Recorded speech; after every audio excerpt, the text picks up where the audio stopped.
C'est encore un plaisir d'être avec vous aujourd'hui pour partager toujours sur les fêtes de l'Éternel la seconde fête de pèlerinage. Vous savez que dans la Bible, il est parlé de 3 fêtes de pèlerinage. Pessah, donc la Pâque, Shavuot, qui est l'équivalent de la Pentecôte, et la troisième fête, c'est la fête de Sukkot ou la fête des tabernacles.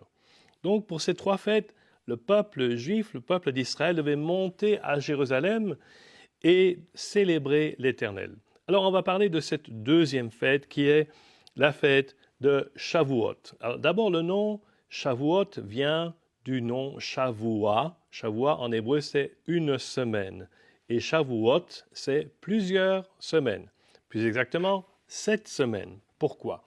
Parce que dans la Bible, il nous est dit qu'à partir de la fin de la fête de Pâques, on doit compter 7 semaines, donc cette fois 7 jours 49, plus le lendemain, c'est le 50e jour, et on arrive donc à cette fête de Shavuot. Qu'est-ce que c'est que cette fête?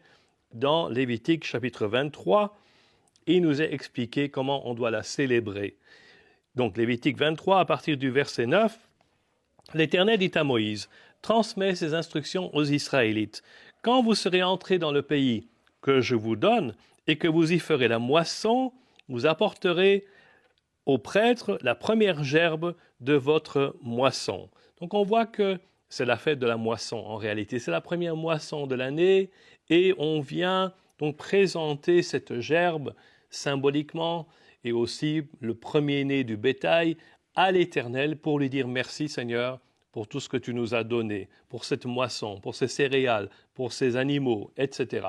Donc c'est une fête de reconnaissance pendant laquelle donc on vient célébrer l'Éternel. Et jusqu'aujourd'hui en Israël, on voit par exemple dans les kibbutz, dans les fermes, des gens qui font un défilé avec donc les gerbes de blé ou d'avoine ou d'autres céréales, ainsi que certains de leurs animaux, pour montrer que Dieu a été fidèle et qu'il a pourvu pendant toute cette année. Et c'est à ce moment-là, si vous vous souvenez, dans le livre des Actes au chapitre 2, qu'il y avait des Juifs de toutes les nations de la terre, comme il est écrit, qui étaient à Jérusalem. Pas par hasard, mais ils étaient là pour cette fête de Shavuot, qu'on appelle donc en grec Pentecôte, parce que comme vous savez, Pentecôte, c'est un mot qui vient du terme 5. Pentecôte, Pentagone, etc. Donc, ils étaient à Jérusalem et ils venaient de plusieurs nations du monde, et notamment de Rome et d'autres pays du bassin méditerranéen. Et tout à coup, ils étaient là assemblés et le Saint-Esprit tombe sur eux et ils commencent à parler dans des langues que eux ne connaissaient pas, mais par contre, les gens qui venaient de ces pays comprenaient. Et quand ils les ont entendus parler dans ces langues, ils se sont dit, mais c'est extraordinaire. Ils parlent dans notre langue de nos pays d'où nous venons, alors qu'eux-mêmes n'ont jamais appris ces langues-là. Et ils étaient donc émerveillés. Et on voit que c'était là le début de ce mouvement du Saint-Esprit qui a été manifesté afin de pouvoir exprimer au monde entier, dans toutes les langues du monde, l'amour de Dieu pour nous, pour le monde entier.